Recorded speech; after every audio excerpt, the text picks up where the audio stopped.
Ya Ustadz, kita sudah membuka acara kita, Alhamdulillah sudah cukup lumayan beberapa peserta di kita dan kita juga mencoba broadcast di platform yang lain, termasuk juga Facebook.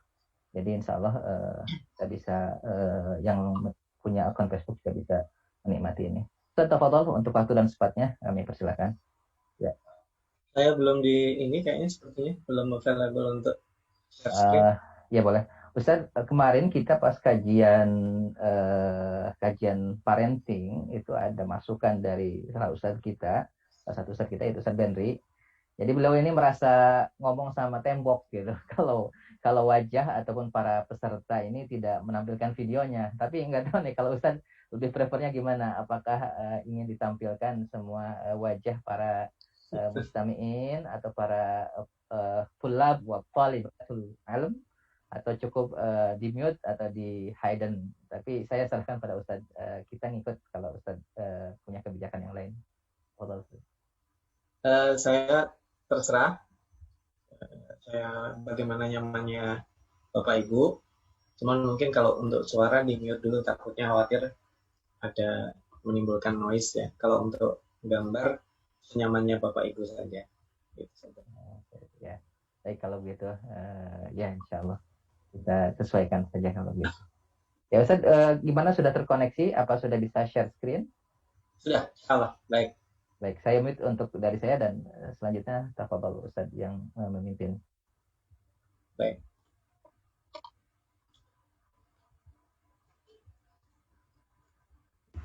Baik. Assalamualaikum warahmatullahi wabarakatuh. Bismillahirrahmanirrahim. Alhamdulillahilladzi أنعمنا بأنواع النعم وفضلنا على سائر خلقه بتعليم القرآن. اللهم صل وسلم وبارك على نبينا محمد صلى الله عليه وسلم وعلى آله وأصحابه ومن تبعه بإحسان. أما بعد. Bapak Ibu, saudara-saudara saya seiman, terkhusus yang ada di Western Australia, bergabung di Iqra semuanya, kita bersyukur kepada Allah Subhanahu wa Ta'ala pada sore, pada asar dan kesempatan kita gunakan. Kebetulan memang waktu asarnya beda tipis ya. Mungkin kalau sekarang di Jakarta baru saja komat, tapi alhamdulillah tadi begitu adzan saya langsung sholat dulu, sehingga alhamdulillah masih bisa membersamai Bapak dan Ibu yang juga alhamdulillah menurut informasi juga sudah usai menunaikan kewajiban sholat asar. Nah, ini adalah pertemuan ketiga kita dalam serial Ulumul Quran atau Study Al-Quran.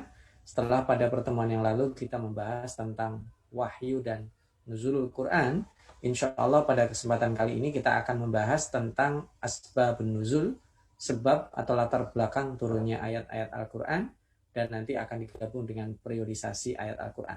Nah, mohon izin saya sudah siapkan skrip. Ini adalah kajian kita yang ketiga insya Allah terkait dengan asbabun nuzul atau hal-hal apa saja yang melatar belakangi turunnya sebuah ayat atau sebuah surat. Lalu kemudian ayat-ayat ini ada periodenya karena Al-Quran tidak diturunkan dalam satu waktu. Ada periodenya, kapan diturunkan, dan kemudian apa saja karakteristiknya. Nah, ini kisi-kisi kajian kita pada 45 menit ke depan insya Allah. Apa itu asbabun nuzul, kemudian manfaatnya untuk apa, mempelajari ini, lalu kaidah yang terkait, contoh-contohnya, serta periodisasi ayat, apa yang disebut dengan ayat Makkiyah yang turun sebelum hijrah Nabi Muhammad dan yang setelah hijrah Nabi Muhammad. Lalu karakteristiknya seperti apa dan hal-hal penting apa yang bisa kita ambil dari dua bahasan ini. Baik, asbabun nuzul. Poin pertama yang kita bahas adalah asbabun nuzul. Asbabun nuzul adalah sesuatu yang menyebabkan turunnya sebuah ayat atau beberapa ayat atau sebuah surat di dalam Al-Quran yang menceritakan suatu peristiwa. Jadi latarnya adalah suatu peristiwa dan kemudian menjelaskan hukumnya. Nah, ini bisa berbentuk peristiwa atau bisa berbentuk pertanyaan. Misalnya ada peristiwa A, turun Al-Quran, itu disebut asbabun nuzul. Ada pertanyaan B, dijawab oleh ayat Al-Quran, dijawab Allah tentunya melalui ayat Al-Quran. Nah, itu disebut dengan asbabun nuzul. Nah, gampangnya sebab turunnya ayat Al-Quran. Gitu ya. Nah, manfaat mempelajari asbabun nuzul itu apa? Satu, kita mengetahui hikmah turunnya atau maksud Allah dalam hukum, menentukan hukum tasyri'nya. Jadi kita tahu, kalau kita tahu, oh ini pada saat turun ini ada kondisi seperti ini, nah, sehingga kita bisa mempelajari dan memahaminya. Yang kedua, kita bisa, selain kita memahami hikmah tujuan tasyri', ini mudah menghafalkan ayat, memahami dan menguatkan maknanya. Karena kita tahu, ya, tahu kondisinya. Sesuatu peristiwa kalau dikaitkan dengan kondisi, itu akan melekat dalam ingatan kita. Jadi hafal, paham. Kemudian yang ketiga, ayat ini diturunkan pada siapa kita juga tahu. Ya, nanti ada beberapa contohnya ya. Dan yang keempat, membantu mengenal sirah Nabi Muhammad SAW, sehingga kita tahu ayat-ayat tersebut itu memang semuanya diperuntukkan untuk umat Muhammad, tetapi ayat-ayat itu pertama itu diperuntukkan pada Rasul. Dalam kondisi apa? Kita tahu. Misalnya Rasulullah SAW sedang perlu disupport oleh Allah pada saat beliau mencari suaka politik dan dakwahnya ke Bani Thaqif, ya, setelah meninggalnya paman beliau dan istri beliau Abu Talib dan Khadijah meninggal, beliau mencari suaka ke Bani Thaqif di Taif, tetapi kemudian justru di sana dilempar batu, bukan hanya diusir, tapi disakiti fisiknya. Lalu dalam kondisi seperti itu, beliau sedih, tidak ada yang mau menerima dakwahnya. Di suatu lembah beliau melakukan sholat, dan pada waktu itu kemudian dijelaskan oleh Allah, orang yang memang manusia nggak ada yang mendengar bacaan beliau, tetapi ternyata jin-jin itu berebutan dalam mendengarkan bacaan beliau. Nah, itu kemudian surat Al-Jin itu menjadi inspirasi, dan kita mengenal sirah ya dalam kondisi tersebut. Lalu beliau dengan istri beliau, beliau dengan putri beliau, beliau dengan sahabat. Nah, sehingga kita tahu sirahnya. Yang kelima, membantu kita meneliti periodisasi ayat. Ini ayat sebelum hijrah turunnya, ini setelah hijrah, sehingga kita tahu implikasi ayat-ayat tersebut. Nah, adapun bentuk-bentuk asbabun nuzul itu pertama menjawab pertanyaan. Ya, ini contohnya banyak.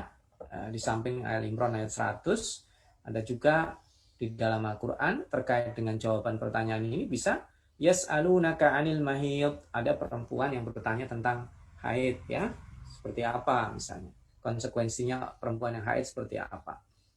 Fa'tazilun nisaa fil mahid, ya, jauhi perempuan, jauhi istrimu ketika dalam kondisi haid. Nah, ini ada konsekuensi hukumnya. Yas'alunaka 'anil khamri wal maisir. Nah, ditanya tentang khamr dan judi. Nah, ini kemudian ada periodisasinya. Pengharamannya itu ada beberapa tahapan. Yas'alunaka 'anil anfal. Nah, bertanya tentang harta rampasan perang. Ini ada menjawab pertanyaan, maka turun sebuah ayat. Kemudian yang kedua adalah berkenaan dengan satu peristiwa atau satu pertanyaan atau satu request dari sahabat yang kemudian dibenarkan usulannya oleh Allah. Nah, ini yang usulan dan keinginan sahabat ini seperti yang dialami oleh Umar bin Khattab. Nah, misalnya beliau ingin makam Ibrahim itu dijadikan tempat sholat. Nah, lalu keinginan tersebut dikabulkan oleh Allah, turunlah ayat Al-Baqarah 125. Wattakhidhu min maqami Ibrahim musalla. Jadi Nabi Ibrahim pernah berdiri di sekitar Ka'bah, dan salah satu dari tempat berdiri tersebut dijadikan tempat salat atau dikenang sepanjang masa nantinya, dan hingga hari ini kita tahu itu disebut dengan makam Ibrahim. Yang kedua, usulan agar istri Rasul itu memakai hijab supaya tidak disakiti, tidak digodain orang-orang, ya, preman-preman yang jelek lah, yang berlaku buruk lah, mengganggu perempuan lah. Karena dulu itu tidak ada toilet di dalam rumah.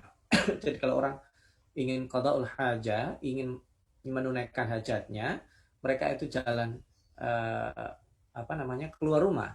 Dan itu orang ketika melihat perempuan itu tidak tahu siapa itu perempuan. Maka digodain lah. Nah, Umar itu risih dengan itu.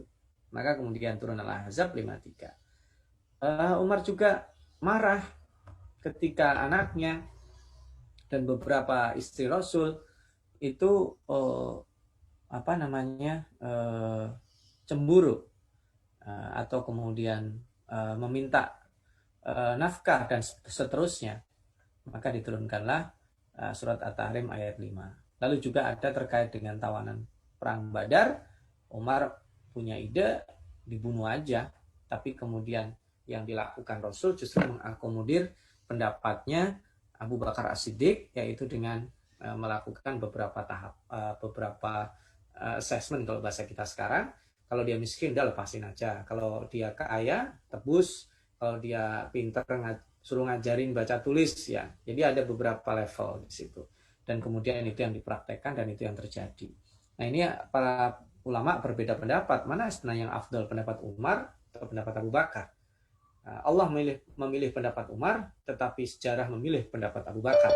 Artinya idealnya pendapat Umar yang dipilih, tetapi yang terjadi di sejarah itu yang terbaik. Karena kalau dibunuh semua, di situ yang meninggal juga banyak orang yang nanti masuk Islam, ya. Di antaranya adalah Al-Abbas, di antaranya adalah suami dari suami dari anak sulung Rasulullah SAW, putri sulungnya yaitu Zainab. Itu suaminya masih kafir dan menjadi tawanan Badar pada waktu itu. Jadi ini kita berbicara idealisme dan ini berbicara tentang realitas, ya. Bukan berarti Rasulullah SAW itu memilih dunia, tidak. Dia ingin tebusan, itu ingin uang, enggak. Tapi Rasulullah SAW melihat beberapa sisi lain sehingga itu yang kemudian terjadi. Tapi menurut kacamata Allah, supaya ini kan tidak semua orang punya pandangan seperti Rasul dan Abu Bakar. Khawatir orang mengiyakan, oh iya juga ya, kalau kita dapat uang banyak kan enak kita nanti ya. Ini yang dikhawatirkan oleh Allah kalau segala sesuatu dinilai dengan nominal, dan itu terjadi di dalam setiap peristiwa. Kita juga demikian, ya. Mohon maaf, apa saja dalam perilaku kita mungkin ya pelaku utamanya tidak mengharapkan uang, tetapi kemudian orang yang ada di sekitarnya. Contoh sederhana saja, mungkin seorang pejabat, ya, dia sudah ikhlas, ya mungkin dia tidak melihat gaji dan sebagainya, tetapi kemudian ada orang-orang di sekitarnya, entah keluarganya, entah orang yang mendapatkan keuntungan dari posisinya, itu mengharapkan dari situ, dan itu yang ingin dipagari oleh Allah Subhanahu Wa Taala supaya tidak menjadi masalah di kemudian hari. Itu kira-kira. Dan yang ketiga juga ada menjawab satu peristiwa yang lalu, ya, yang terkait dengan Ashabul Kahfi, terkait dengan Dzulqarnain. Jadi Rasul ditanya, dulu itu benar ada Ashabul Kahfi, gimana itu Ashabul Kahfi? Dijawab oleh Allah. Dulu terkait dengan Dzulqarnain, dijawab oleh Allah. Ya. Atau menjawab peristiwa yang diajukan kepada Nabi, seperti yang tadi saya sampaikan, ya. Dia jawaban dari peristiwa yang terjadi. Ini tentang roh, ya. Nabi Muhammad ditanya tentang nyawa atau roh, ya.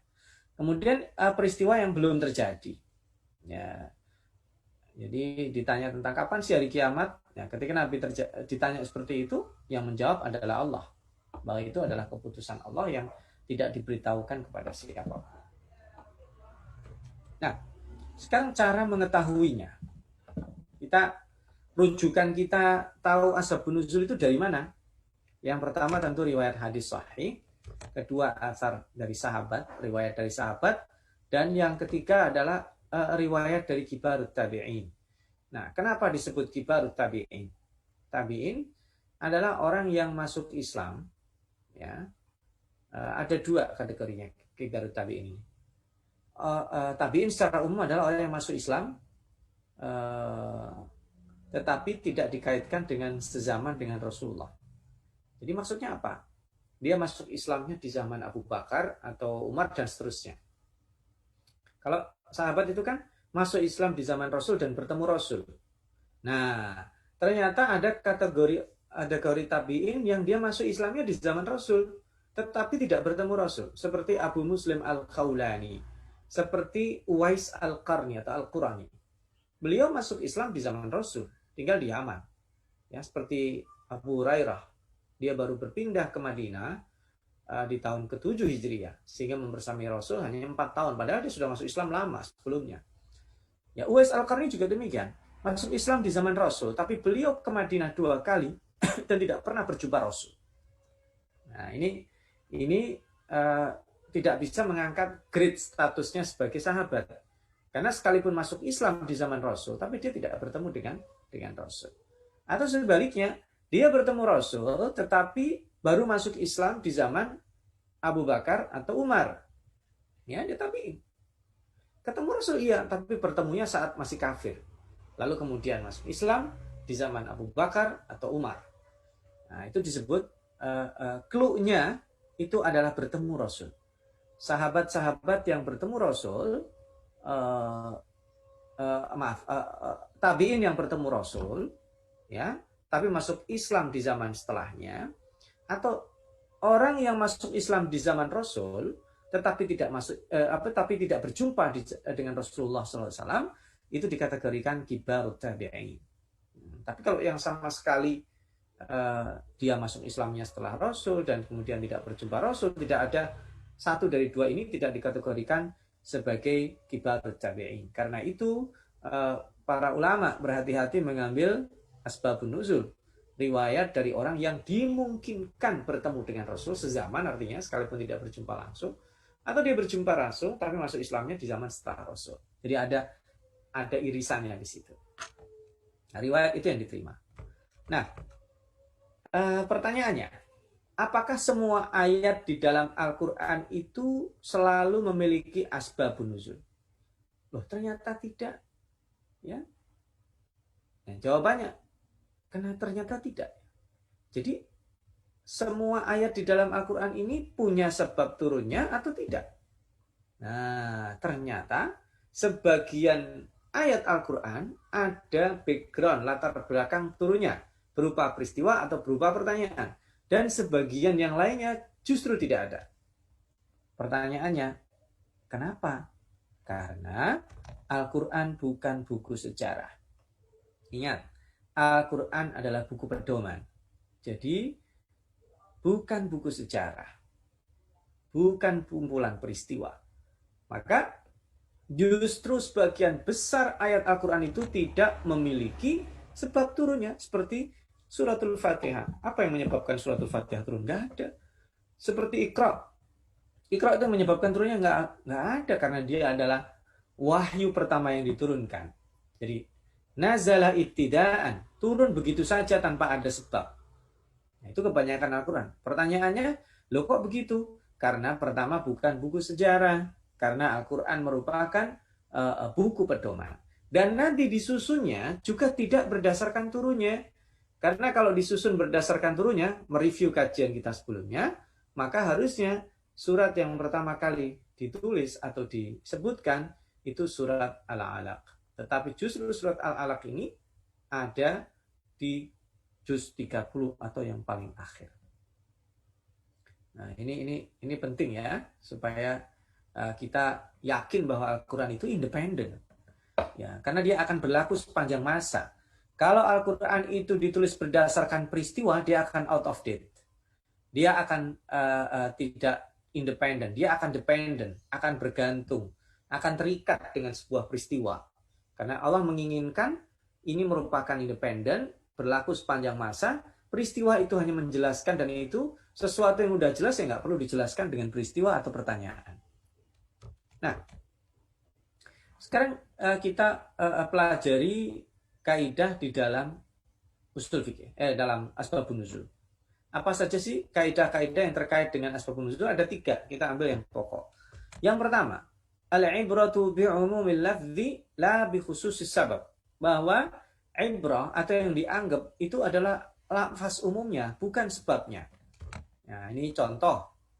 Misalnya Al-Hasyr ayat ke-7 ya. Yang berbunyi a'udzubillahi minasyaitonirrajim. Wa ma atakumur rasulu fakhudhuhu wa ma nahakum anhu fantahu.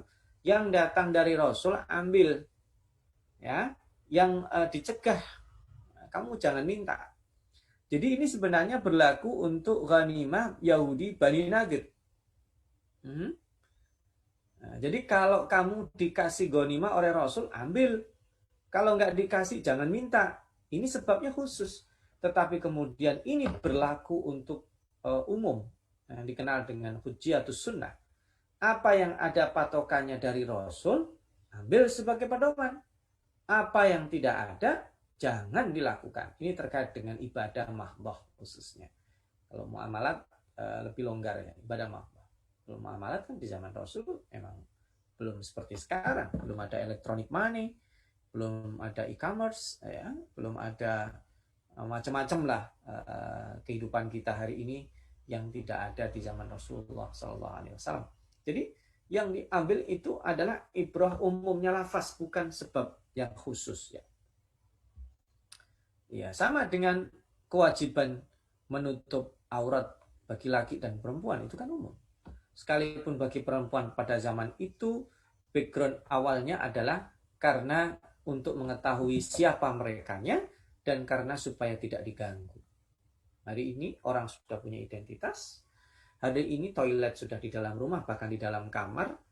Jangan kemudian kita tarik bahwa sudah tidak perlu lagi menggunakan jilbab atau hijab. Berarti itu tidak paham kaidahnya. Karena kaidahnya adalah dengan lafaz yang umum. Sebabnya tersebut bukan dikesampingkan, tetapi itu merupakan trigger dari turunnya sebuah syariat. Nah, kalaupun ada yang berkaitan khusus, dibalik ya al-ibrah bi khususi sabab, maka itu ada dalil yang mengkhususkan seperti Al-Ahzab 53 ini, berbicara dari balik hijab. Ya, ini kan sebenarnya hanya berlaku menghormati istri Nabi. Istri Nabi disebut Ummahatul Mukminin. Ibunya kaum mukminin itu ibu dalam artian mereka dihormati sehingga tidak boleh dinikahi. Jandanya Rasul, istri-istri Rasul ketika Rasul sudah meninggal tidak boleh dinikahi. Itu pengecualian. Kalau secara umum laki-laki punya istri, dia udah meninggal, istrinya boleh menikah. Ya, kalau Rasul tidak, istrinya tidak boleh dinikahi. Nah, tetapi sekalipun mereka disebut ibu, tetapi auratnya justru melebihi ibu karena tidak boleh berbicara langsung kecuali miwara'i hijab. Nah, ini pernah dipahami bahwa berbicara dengan perempuan harus dari belakang hijab. Hijab itu batasan. Sehingga dalam periode tertentu kita juga pernah menjumpai kondisi seperti itu. Kalau saya ngomong sama perempuan harus ada penghalangnya. Itu berat. Itu khusus untuk istri Nabi dalam kondisi khusus, tetapi untuk perempuan dan laki-laki biasa tentu dengan adab-adab, ada memperhatikan ghadul basar, suara tidak dibuat-buat, etika diperhatikan, tidak perlu menggunakan hijab dalam artian pembatas ya. Kalaupun itu dilakukan sifatnya adalah untuk kalaupun kita buat batas antara laki-laki dan perempuan itu kan sifatnya untuk menjaga ya.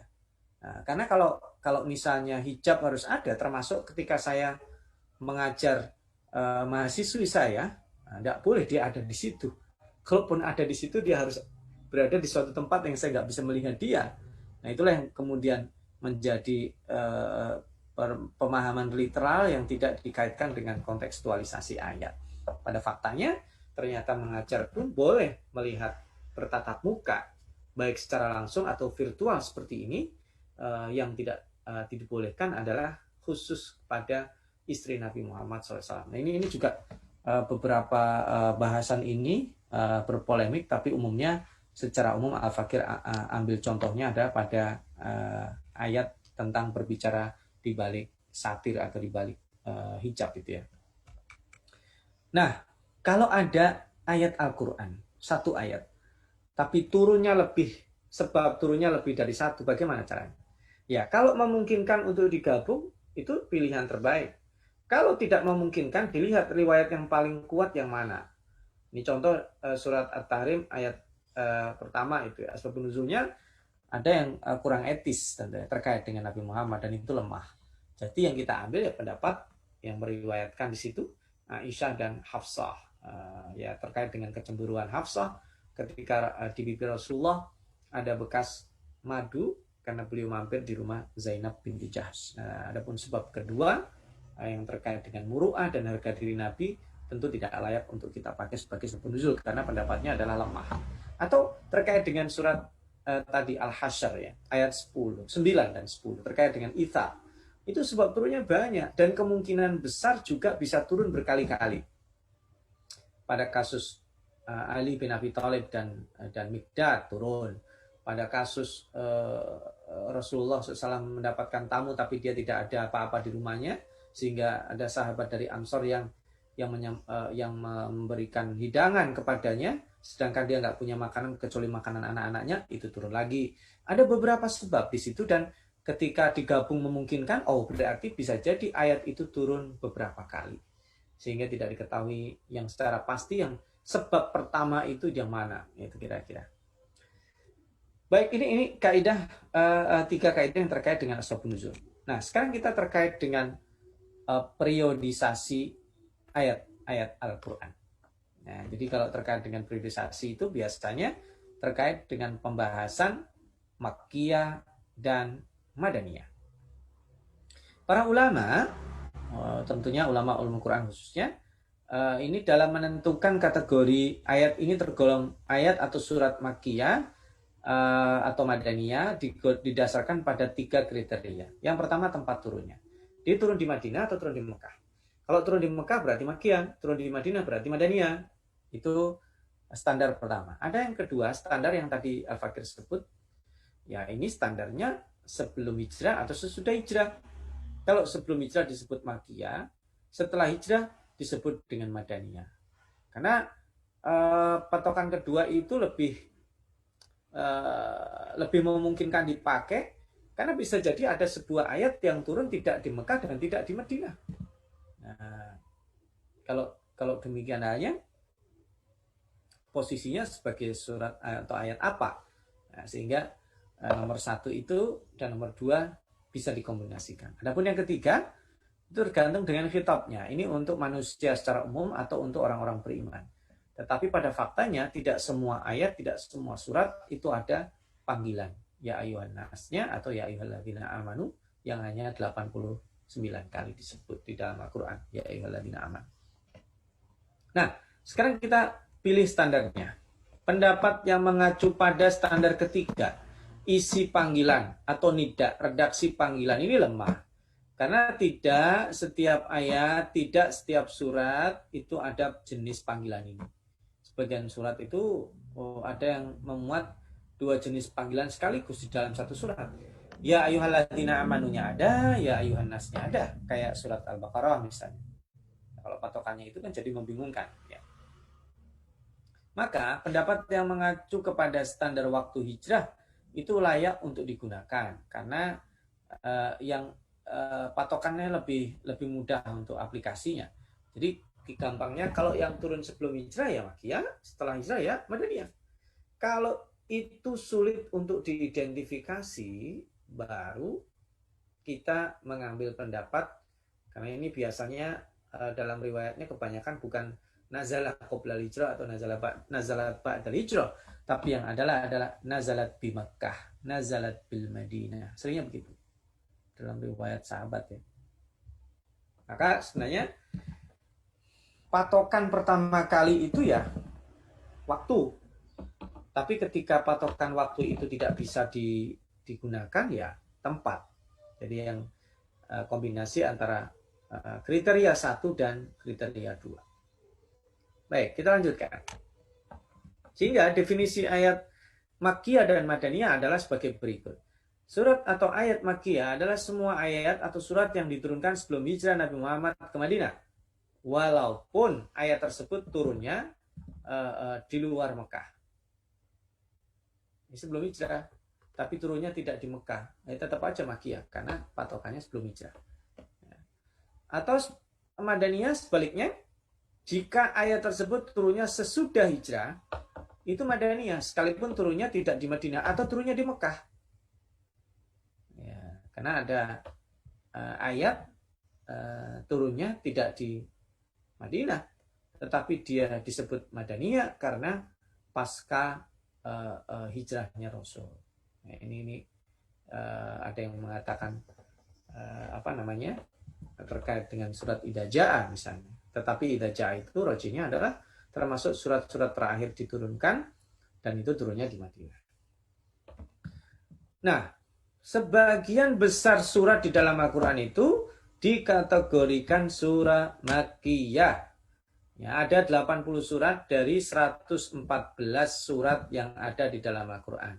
Jadi hanya tersisa 34 surat. Jadi 80 turun di Mekah, ada kemudian 34 turun di Madinah. Ya. Ini ya.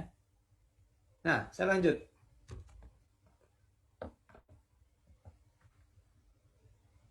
Nah, sekarang kita bicara pola atau dawabit.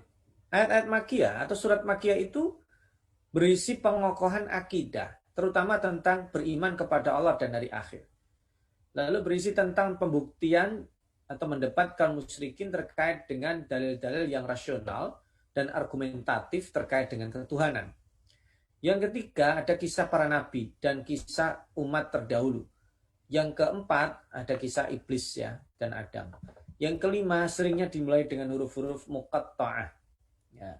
Alif lam mim, ha mim, ya qaf, nun, ya dan seterusnya. Kecuali surat Al-Baqarah dan Ali Imran. Al-Baqarah dan Ali Imran kan ada alif lam mimnya, tetapi ini tergolong Madaniyah. Jadi sisanya selain Al-Baqarah dan Ali Imran, itu kalau ada Yasin, Thaha, Nun, Qaf, Hamim, Kaf, Ha, Ya, Ain, Shad, itu adalah semuanya termasuk surah Makkiyah. Gitu ya. Kemudian ada ayat sajdahnya, itu juga ada termasuk surat Makkiyah. Nah, kita lanjutkan. Kalau Madaniyah ada terkait dengan hukum, hudud ya. Di dalamnya ada faraid, kewajiban tentang salat, kewajiban tentang puasa, kewajiban tentang zakat, kewajiban tentang dan macam-macamnya. Itu pasti ayat Madaniyah.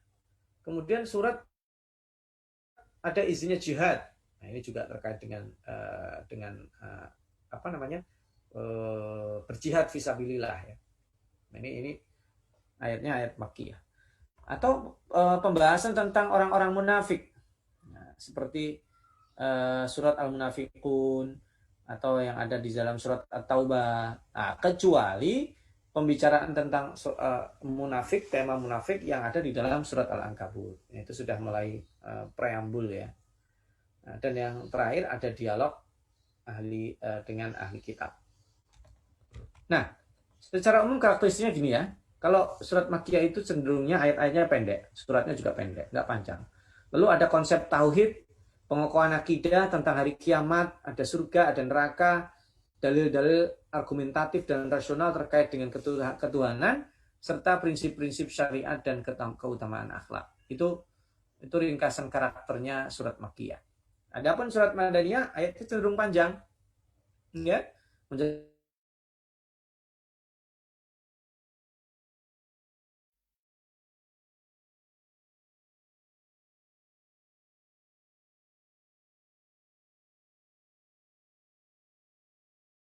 menjelaskan hukum, ibadah, muamalah dan yang berikutnya adalah kaum beriman yang membersamai beliau. Nah, apa sih manfaat kita mempelajari periodisasi ayat ini? Pertama, kita bisa membedakan mana nasi mansuh.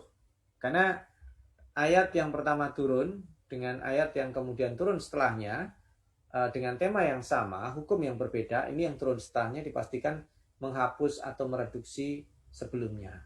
Tentu, misalnya, yas'alunaka 'anil khamri wal maisir qul fihima itsmun kabirun wa manafi'u lin-nas wa itsmuhuma akbaru min naf'ihima. Orang-orang bertanya tentang perjudian dan khamr. Di dalamnya ada manfaat, ya, di dalamnya ada madarat, dan manfaatnya itu lebih sedikit. Di ithamnya dosanya lebih besar. Nah, ini turun pertama. Oh, jadi nggak haram ya? Nggak. Tapi begitu la taqrabus sholata wa antum sukara, tidak boleh kecuali nggak boleh minum khamr ketika dekat sholat. Artinya setelah sholat boleh. Nah ini setelah terbiasa baru turun hukum final. Mau kapan saja, banyak atau sedikit ya namanya khamr ya, tetap haram gitu. Riba juga demikian. Sehingga kita tahu, oh ini yang turun duluan, oh ini yang turun belakangan, hukumnya bertentangan, yang belakangan menasah ya. Yang kedua, mengetahui sejarah penetapan syariat atau tarikh tasyrik seperti yang tadi Al-Fakir tentukan ya. Termasuk kewajiban qiyamul lail. Ketika di Madinah, konon surat Al-Muzammil turun dalam 2 tahap. Yang pertama mewajibkan qiyamul lail, ketika turun Fatrah Madaniyah itu menjelaskan kewajiban tersebut diangkat gitu ya. Dan yang ketiga, memberi keyakinan bahwa Al-Qur'an ini yang ada di tangan kita adalah orisinil, otentik dari Allah Subhanahu wa taala. Demikian pembahasan kita. Saya akan coba di 5 menit terakhir bicara tentang, masih ada waktu saya kira ya. Di terakhir ini saya akan mencoba membahas tentang takeaway lesson-nya. Jadi gini, terkait dengan asbabun nuzul misalnya. Apakah semua ayat Al-Quran memiliki latar belakang turunnya atau dikenal dengan sababun nuzul? Jawabannya tentu tidak. Justru bahkan sebagian besar ayat Al-Quran itu tanpa sebab. Kalau ditanya lagi, kenapa? Karena ayat Al-Quran independen, tidak bergantung pada sebuah peristiwa. Dan karena Al-Quran adalah bukan buku sejarah, bukan buku peristiwa, tapi dia buku pedoman yang diturunkan secara independen.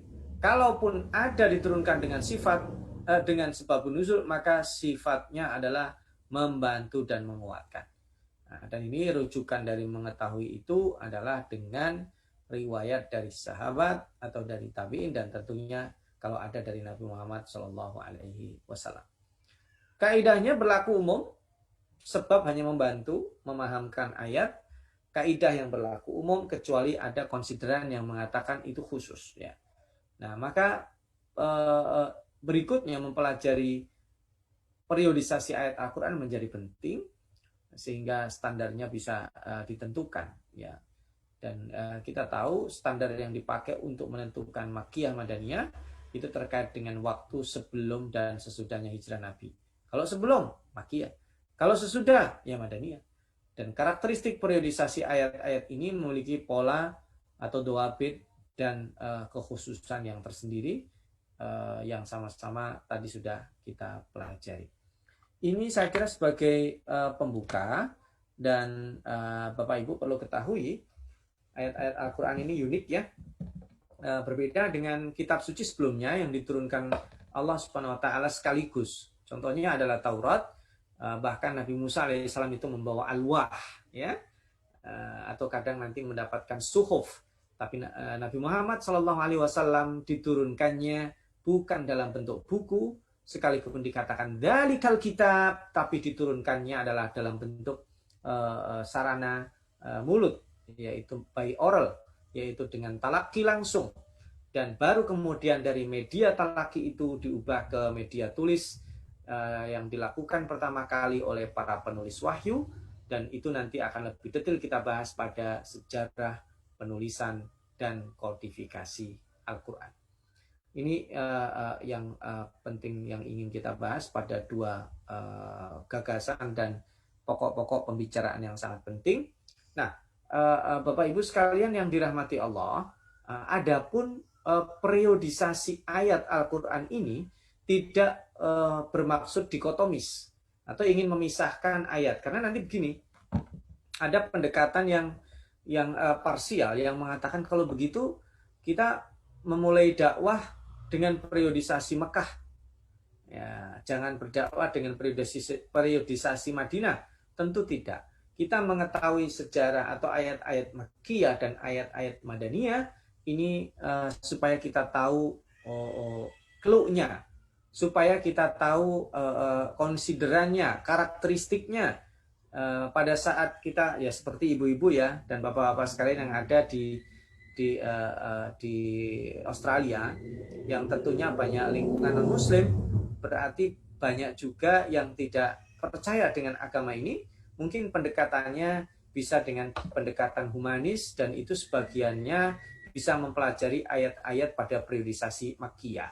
Dan bukan berarti tidak cocok ayat-ayat Madaniyah, karena pada sisi-sisi ayat Madaniyah pun sisi-sisi humanis tetap ada, tetapi akan sangat menonjol pada ayat-ayat Makkiyah. Tetapi ayat-ayat Makkiyah bukannya tidak ada resistensi, karena ayat-ayat Makkiyah itu berbicara terkait dengan ketuhanan Allah dan keimanan terhadap hari akhir yang dikenal dalam dunia filsafat dengan eskatologi. Makanya itu juga perlu reasoning yang argumentatif di dalam berinteraksi dan berbicara dengan orang-orang yang tidak seakidah.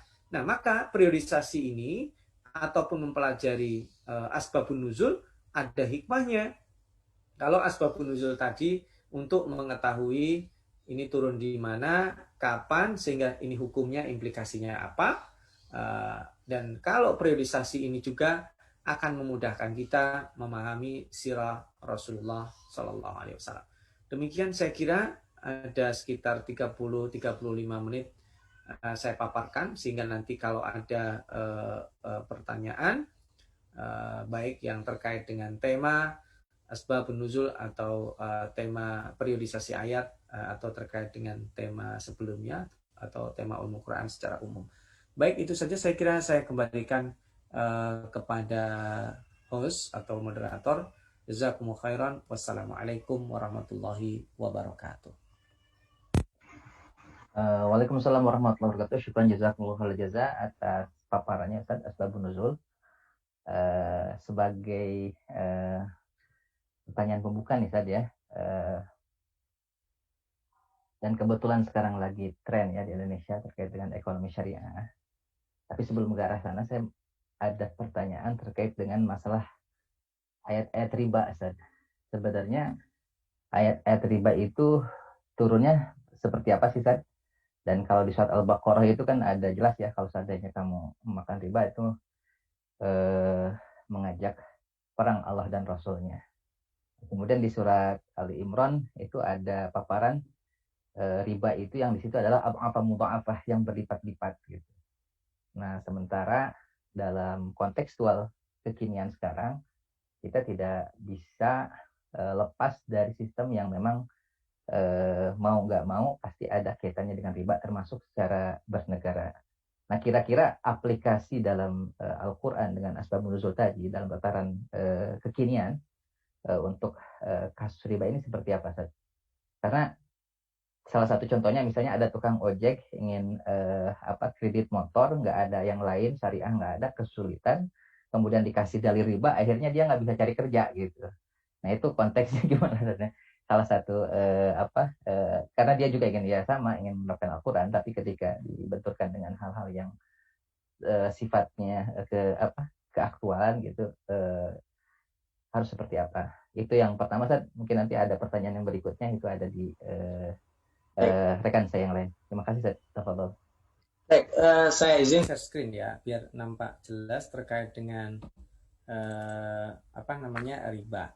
Jadi sebenarnya terkait dengan riba itu kita bisa lihat seperti yang ada di situ, Bapak lihat ya, ada 4.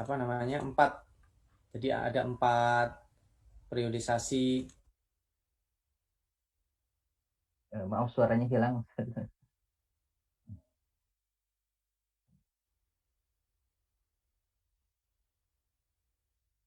Halo? Pengharaman riba ya, yang ketiga riba berlipat ini. Jadi Allah SWT itu tidak berkembang ya, tidak bertambah. Nah, berbeda dengan zakat yang bertambah ya. Nah, kemudian kedua, Allah itu tidak suka sama ahli kitab, orang-orang Yahudi. Di antara ketidaksukaan Allah itu kan karena mereka mengambil riba. Artinya begini, saya nggak suka si A. Kenapa? Kok kamu nggak suka si A? Karena si A itu suka ngutil. Berarti saya nggak suka sama orang yang ngutil misalnya, sama orang yang ngambil-ngambil barang gitu. Jadi ini lebih tajam lagi. Kemudian ketika periodisasi ketiga itu riba yang diharamkan yang berlipat. Jadi kalau ada orang minjem 100 balik 200 itu haram. Tapi kalau 100 minjemnya 105 itu boleh. Nah, ini tahapan ketiga. Baru kemudian ketika sudah terbiasa seperti itu, maka wadharu ma baqiya minar riba, sekarang sekalipun itu cuman 1 sen 2 sen, tapi kalau akadnya riba itu tetap tidak boleh. Jadi itu kurang lebih ya, sebagai mempermudah tadi saya menyampaikan. Nah, adapun contohnya tadi sesungguhnya begini, riba itu ada di mana-mana dalam berbagai macam transaksi. Transaksi perbankan, transaksi pinjam meminjam secara konvensional, dalam sewa menyewa dan lain sebagainya, itu memungkinkan ada riba. Jadi kita lihat case-nya. Nah, adapun misalnya kalau dalam kredit, nah kalau saya memakai lebih longgar. Jadi kalau dalam kredit itu kita lihat akadnya. Kalau akadnya jelas di situ adalah akad murabahah, kita nggak perlu mikir, tutup mata, udah langsung ambil aja. Nah, akadnya murabahah kan dari pihak dia yang mau akad syariah ya. Murabahah itu artinya karena saya tidak bisa membeli satu barang karena tidak punya uang, maka orang lain membelikan. Katakanlah harganya 100. Lalu karena dia yang membelikan, hanya dijual ke saya, dia menjualnya ke saya itu dengan harga yang lebih. Ya, misalnya 100 itu nanti dijual ke saya, dicicil selama setahun. Nah, kalau di jumlah total jadinya menjadi 130. Nah, itu boleh disebut murabahah. Nah, kredit itu modelnya sama seperti itu. Tetapi akadnya beda karena jenisnya bukan akad murabahah. Akadnya adalah akad qard, akad meminjam. Ya. Nah, padahal tadi kita tidak meminjam. Kamu tolong beliin dong, nanti kamu jual ke saya. Nah, kalau saya patokannya begini, kalau tidak ada, kita lihat di akadnya. Jadi gunakan harga flat misalnya. Nah, kalau harganya tidak flat, bisa riba. Pasti riba. Nah, kalau harga flat, kita asumsikan tidak riba.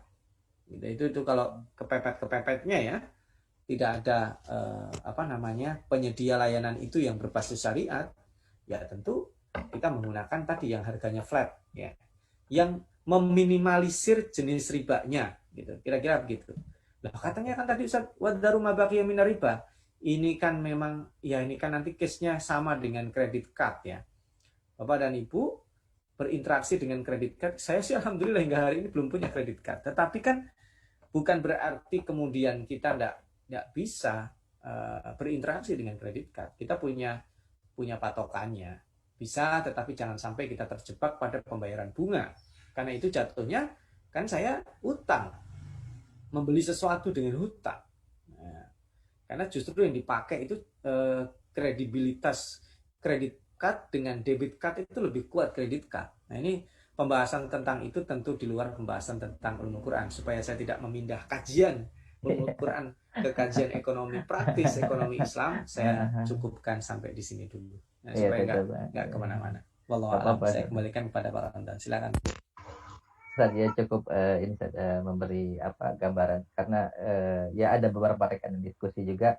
Tadi setelah Ustaz jelaskan ada beberapa tahapan, oh ternyata seperti itu. Mungkin nanti insya Allah ada kajian khususnya di babnya Allah. Berikutnya ini ada pertanyaan Ustaz terkait dengan posisi hadis qudsi dengan Al-Quran. Kemudian kayak hadis Sahih Bukhari Muslim dan hadis yang lainnya. Ini itu apakah dia turunnya ketika periode Madinah atau periode Makkah, atau memang emang tidak ada ketentuannya? Kalau dalam hadis ini ya ada periode Madinah dan Mekah juga. Ya. Ya, saya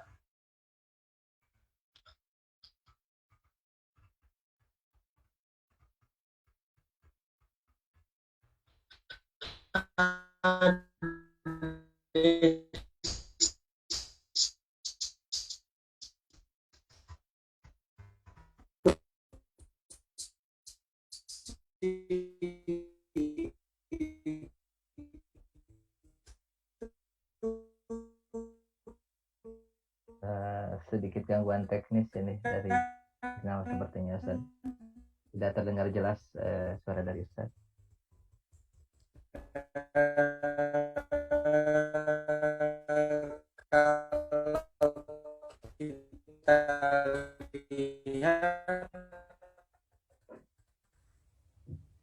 masih mereview kajian sebelumnya ya, itu juga serta Al-Quran, diskusi itu juga.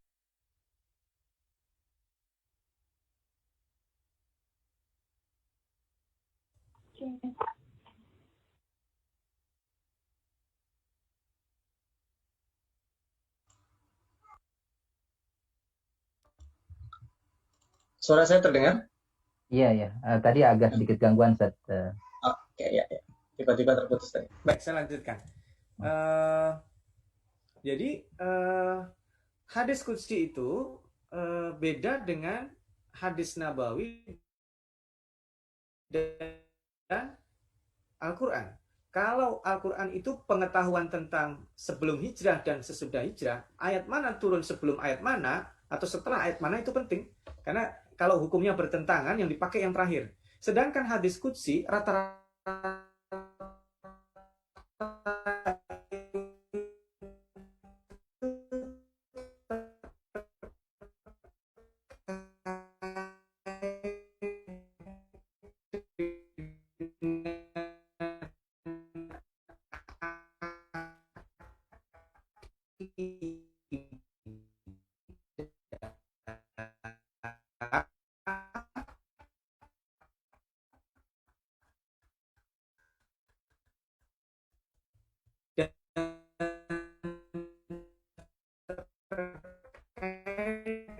dengan akhlak,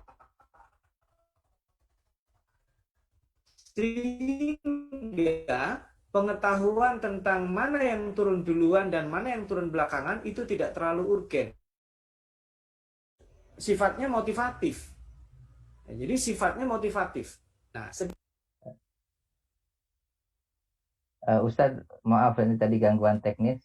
Tadi keputus dari penjelasan awal. Bisa boleh diulang penjabaran? Putus sama sekali tadi ya. Putus sekali ya, dan kita tidak mendengar. Baik, saya ulang dari sekali lagi ya, terkait dengan hadis qudsi. Bapak dan Ibu, hadis qudsi itu berbicara kebanyakannya adalah terkait tentang akidah, keyakinan, dan terkait dengan akhlak.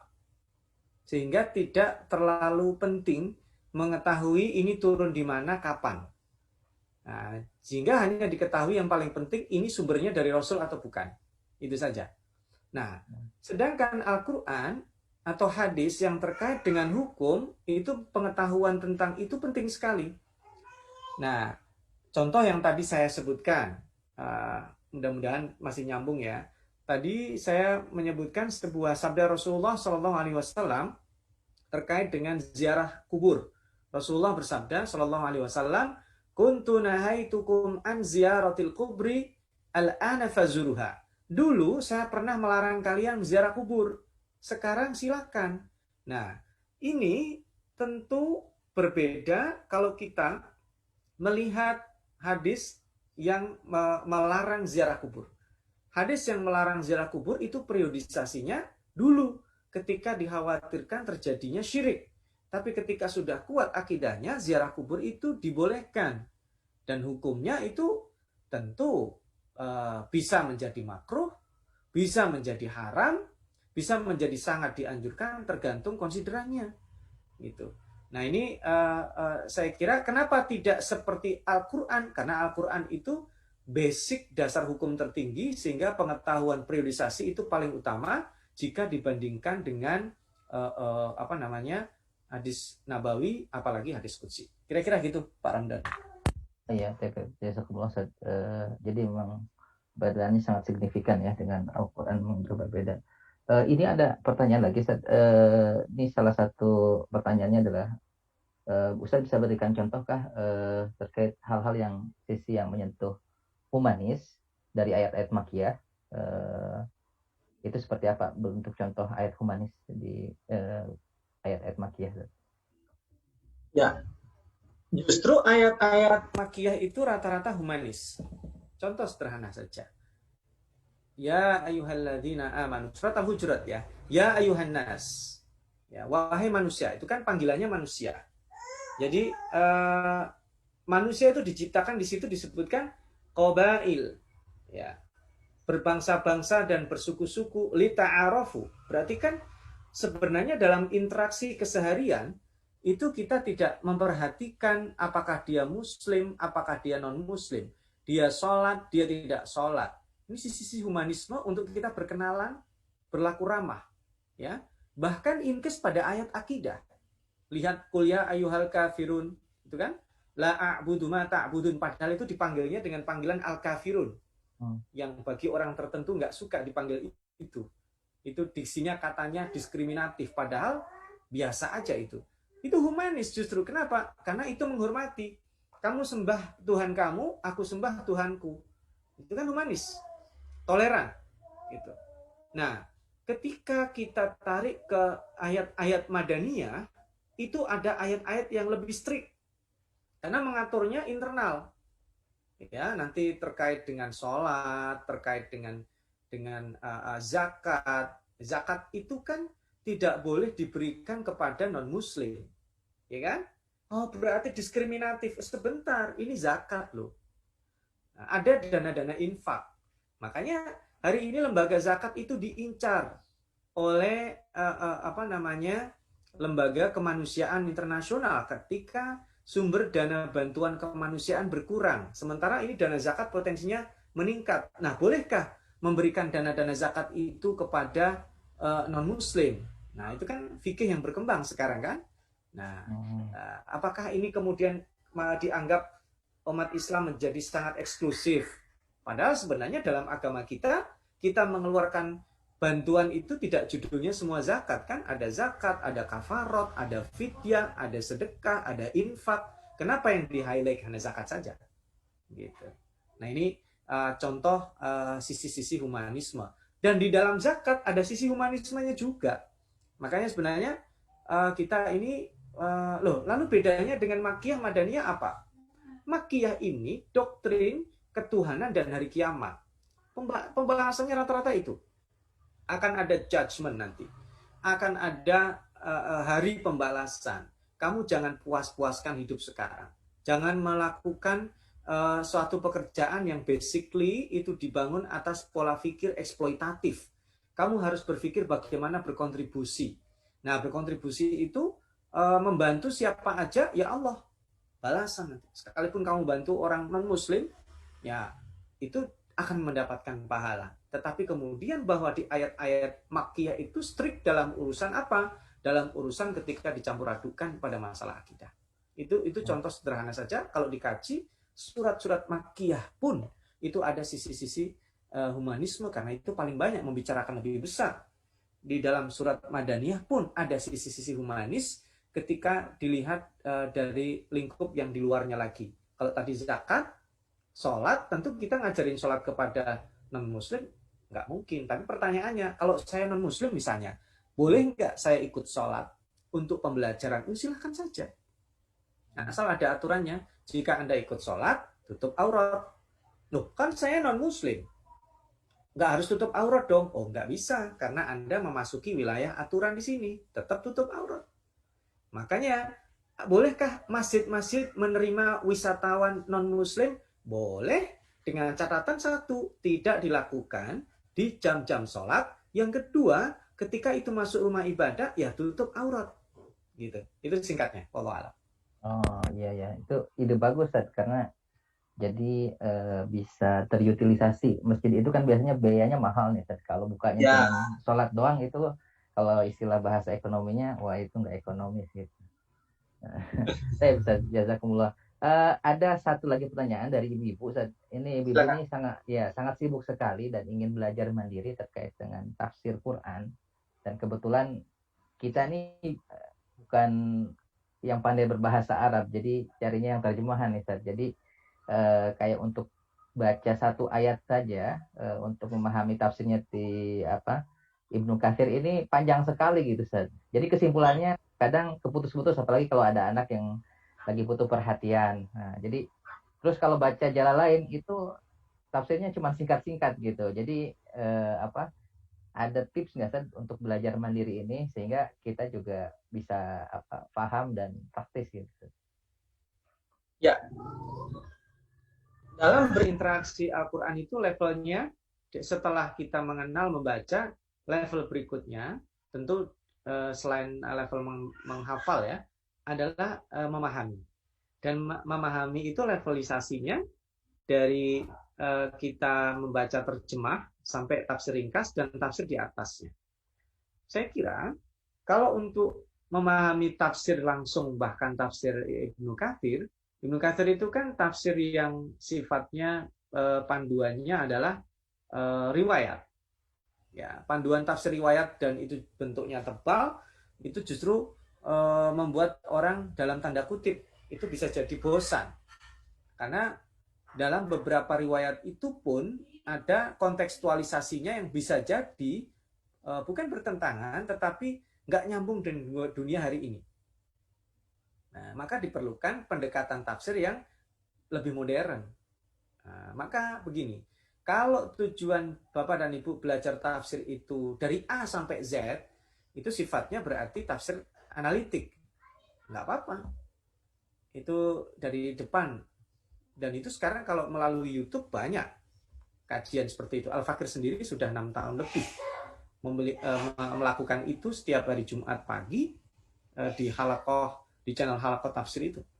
Sekarang sudah sampai akhir surat Yusuf. Nah, buku-buku tafsir tentang itu banyak sekali, tapi itu berat.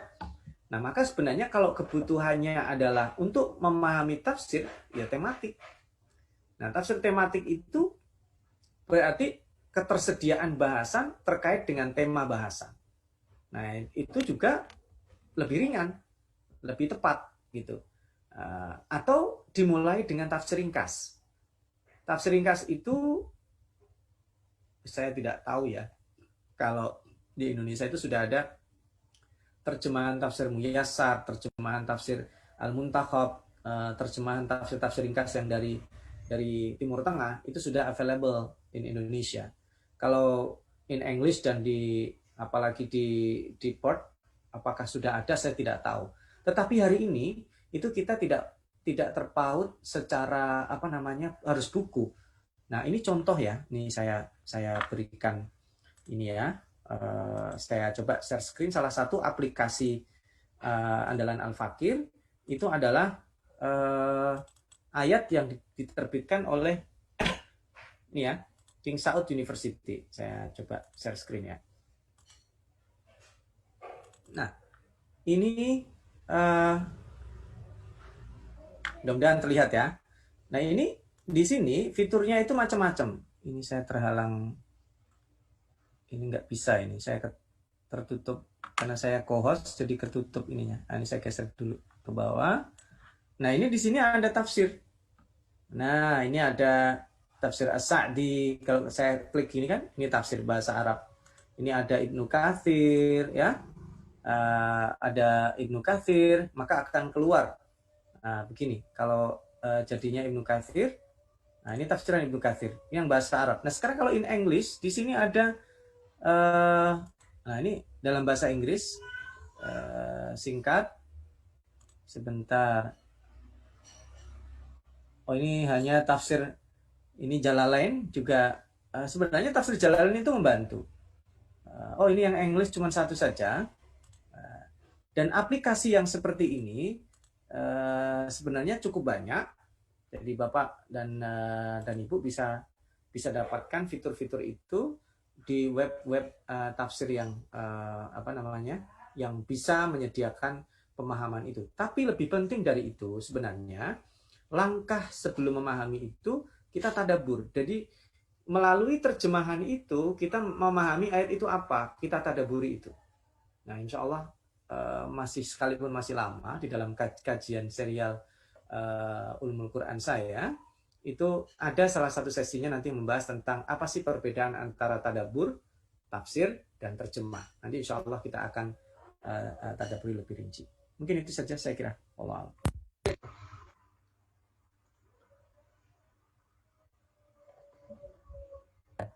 Terima kasih Ustaz atas penjelasannya. Alhamdulillah waktu sudah menunjukkan di sini ada 5.37, mungkin di Ustaz sudah 4.37. Kita cukupkan sekian terlebih dahulu. Memang ada beberapa pertanyaan mungkin kita simpan terlebih dahulu. Nanti kita bahas di pertemuan berikutnya. Ustaz, tafadhol untuk memimpin doa sekaligus menutup acara kita. Baik, terima kasih. Nanti materi insya Allah saya segera kirim setelah ini. Mudah-mudahan kita semua dimudahkan Allah dalam berinteraksi dengan Al-Quran, membacanya, menghafalnya, memahaminya, dan termasuk ilmu-ilmu yang terkait dengannya. Astaghfirullahaladzim, bismillahirrahmanirrahim, alhamdulillahirrabbilalamin, Allahumma salli wa sallim ala nabina Muhammad wa ala alihi wa sahbihi ajma'in. Allahumma ja'al jam'ana hadha jam'an marhuma wa tafarruqana min ba'dihi tafarruqan ma'suma wa la taj'al fina wa la minna syaqiyan wa la mahruma. Allahumma ja'alna wa dhurriyyatina wa azwajana wa ahlana min ahli al-Qur'an wahsyurna wa iyyahum fi zumrati ahli al-Qur'an. Rabbana taqabbal minna innaka antas samiul alim wa tub alaina innaka antat tawwabur rahim. Rabbana atina fid dunya hasanah wa fil akhirati hasanah wa qina adzabannar. Walhamdulillahirabbil alamin. Mohon maaf jika ada kekurangan, kekhilafan atau gangguan teknis. Insyaallah nanti materi segera akan saya share dan mudah-mudahan kita bisa lanjutkan pada sesi. Ya. Jazakumullah khair. Wassalamualaikum warahmatullahi wabarakatuh. Waalaikumsalam warahmatullahi wabarakatuh. Terima kasih semuanya. Kita dari panitia Community Development Ikro WA mohon pamit. Mohon maaf bila ada salah, ada kekurangan. Insya Allah nanti materi akan kami sampaikan dari Ustadz ke teman-teman semuanya. Kita tutup dengan baca hamdalah dan doa kafir majlis. Alhamdulillah min subhanakallahumma bihamdika nasyhadu an la ilaha illa anta astaghfiruka wa atubu ilaik. Sampai ketemu di bulan berikutnya untuk ulumul Quran dan sampai ketemu minggu depan untuk ulumul fikih. Assalamualaikum warahmatullahi wabarakatuh. Mohon pamit. Waalaikumsalam.